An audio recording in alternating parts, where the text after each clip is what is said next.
Oh my god, this thing is a freaking boat.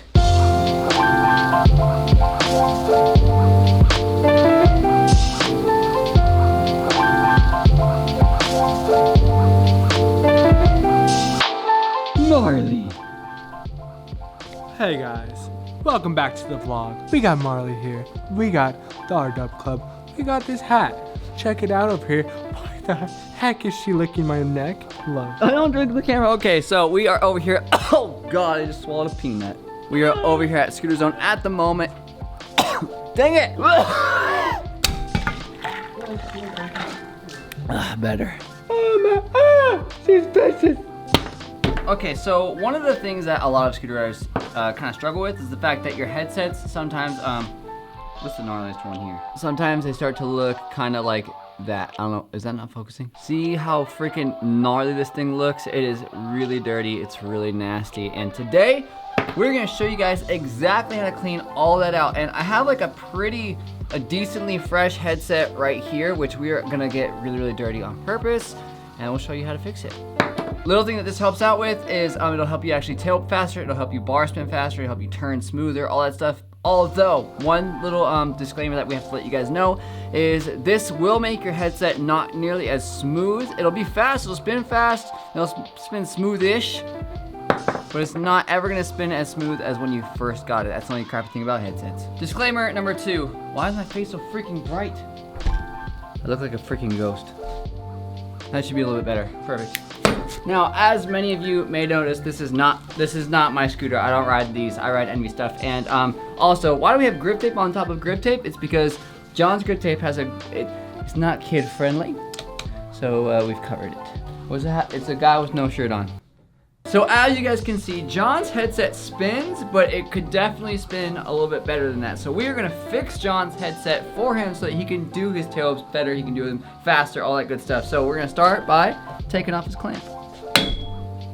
John.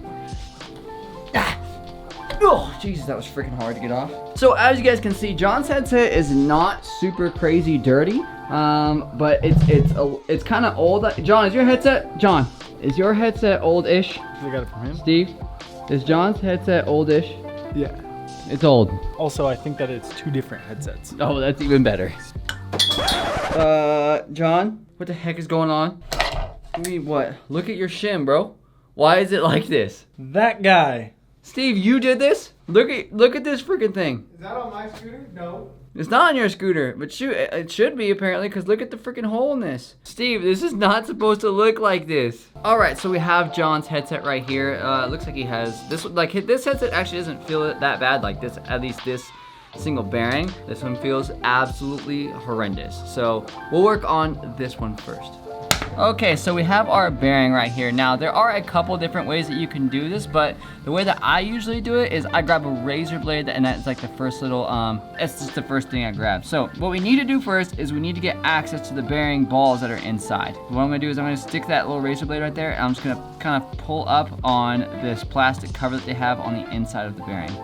Now that I've gotten that little, see like this little ring that I'm referring to? I don't know how well you guys can see that, but there's that little ring right there.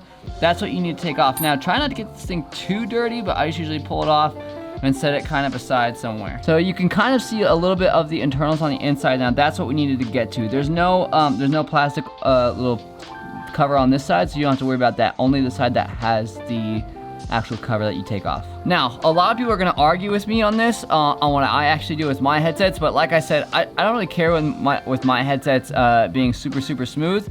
I'd rather them spin really fast. And what I use to make them spin really fast is just like some kind of a lubricant. This is just a lubricant from Ace Hardware. Like I said, not everybody's gonna agree with me on this, and that's totally fine. WD-40, I use that a lot, or any kind of lubricant or like a penetrant, because what we put in afterwards is what kind of makes it a little bit smoother. So I'm just pretty much gonna like just get this thing pretty I'm gonna make it swim a little bit. Your hands might get a little bit dirty. It's probably smart to wear gloves. I don't have gloves here, so I'm not too worried about it at the moment. And I'm just gonna kind of like spin that bearing around a little bit. You might want to have the area a little bit cleaner than this one if you want like the best results. I'm not really too concerned about it right now, just because this bearing is It'll spin a lot better by the time we're done with this. So I'm gonna kind of like just move that stuff around. And what I'm doing right now is I'm just kind of grabbing the bearing like this, and I'm just pushing it around so the balls on the inside are spinning. And I'm just gonna kind of push that around for like just a couple minutes really fast. All right, now that should be good enough. I've spun it around enough to where it'll be a lot cleaner. Now I'm just gonna kind of wipe it off a little bit, pat it off with a pretty clean rag right now. Well, cleanish, of course. Your rag can be a little bit dirty. Like this isn't that big of a deal, as long as there's not like a lot of dirt and stuff on it, or like basically you didn't drop it on the floor, you'll be all right. All right, so now I've kind of wiped it off. That thing is spinning a lot more freely now. It's like I said, it's not gonna take out every single piece of dirt on the inside, but it's definitely made a big difference because it's looser and it's just, there's lube in there now, so it's slipperier. Now, I have this grease right here. This is what they have here at the Zone. This is a white lithium grease. Pretty much any kind of auto grease you can grab. Like if you go to AutoZone or something like that, or some kind of an auto store, and you buy just like a small tub of grease. It doesn't have to be this size. It can be something that's really small because you're using a very minor amount. Now what I'm gonna do right now is I'm just gonna grab like a very small amount. This, again, just with my finger. Like you probably should use gloves when you do this, but I literally never ever have. Some people are gonna say that you should, but it's up to you. I don't mind when my hands get dirty. Now I'm gonna put like a good amount of this stuff and just try to get it in between those little those grooves to where it's actually being in contact with the balls on the inside of my headset. But I'm just gonna kind of lather it up around it, and I'm gonna use a tool to get in there in just a second. Don't worry about putting too much. I wouldn't put too little, just mainly because of the fact that if you want this thing to really start to spin and stay slippery, I don't think too much can hurt. If you don't get enough in there, you're gonna have a problem. But like I said, too much isn't that big of a deal. All right, so I've kind of swished that stuff around a little bit. It's pretty even on this headset, as you guys can see that like white kind of grease around that layer, or around the bearing. So what I'm gonna do to actually get it in there is I'm gonna use the same thing that I used to get that cover off, that razor blade. I'm just gonna kind of push the stuff in there. You might not get every single little tiny bearing in there, but you should be able to get at least decently close. But once you actually start spinning this thing, that grease is gonna distribute to every single ball bearing in there, so I wouldn't worry about it too much. Well, I shouldn't say every ball bearing, I should say every ball. Now that I've gotten all that stuff in there, I'm just gonna do that same thing that I did before, and I'm just gonna start to spin this thing around just a little tiny bit. This one I'm gonna kind of play around with a little bit more. I'm gonna kind of spin this stuff a little bit more to make sure it gets completely inside of there. This stuff's a little thicker than that lubricant is, so it's gonna take a little bit longer for it to actually settle and really make a large difference. But once I spin this stuff around for a few minutes, we should be good to go. All right, now I've spun this stuff around a little bit. It's pretty much all over my hands. It's all throughout the bearing on the inside and the outside. So I'm gonna grab our rag again, just kind of wipe it off a little bit. This is like a microfiber cloth, so there's not a lot of stuff hanging off of this one. Again, it is a little bit dirty, not crazy dirty. And once I get all that stuff off of there, the bearing will be, it'll be really clean and shiny and nice again, and it'll spin, not brand new, like I said, but it'll spin a lot better. There is a little bit of, there's obviously a little bit of dirt in there. Dirt's very small, it's pretty hard to get all that stuff out. If you want to put this plastic piece back on, you can. I usually don't after I take it off, but if you want to, I'll put this one on now just so I have an idea, or just so you guys have an idea as to how to put it back on. You put it back around the bearing like that. Use your razor blade, and I wouldn't grab like the sharp side and just going straight into it.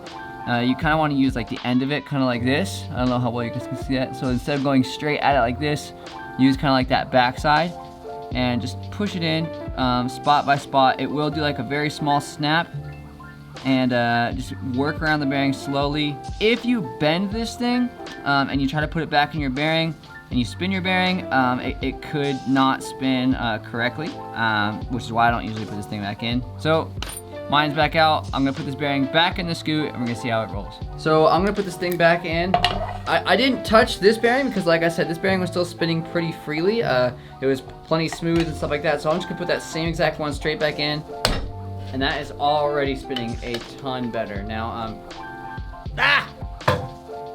all right, so we've got John's bars back on right now. Watch. You can see my belly button. Baby large. Baby large. Boom! Okay, so we have John's scoot right here. Again, this is not my scooter, ladies and gentlemen. This is a lot bigger than my scooter. My bar is Actually, my bars are probably this tall, but the width is definitely different. All right, first trick we'll do. We'll do a 180 bar and then half cab bar out. Do it! Just do it! Pump it up! 180 bar spin! To 180 bar spin, ladies and gentlemen! He did it!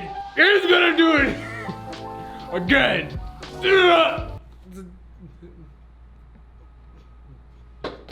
That got awkward.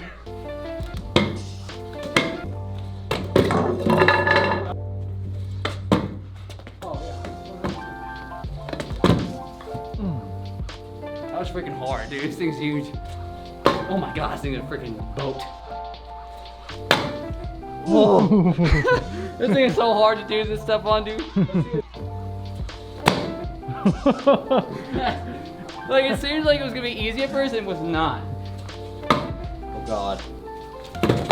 Oh god. Oh, that wasn't that bad, actually. All day, like that. But if you guys have a kind of crappy headset and you want to fix that a little bit, that is how you guys can do it. Just pop those things out and grease them up a little bit and you'll be good to go. That is a way you can learn how to bar spin better, tail up better, turn better. You could double backflip better with a better headset because you use your headset so much when you go upside down. I'm just gonna cut it at that later.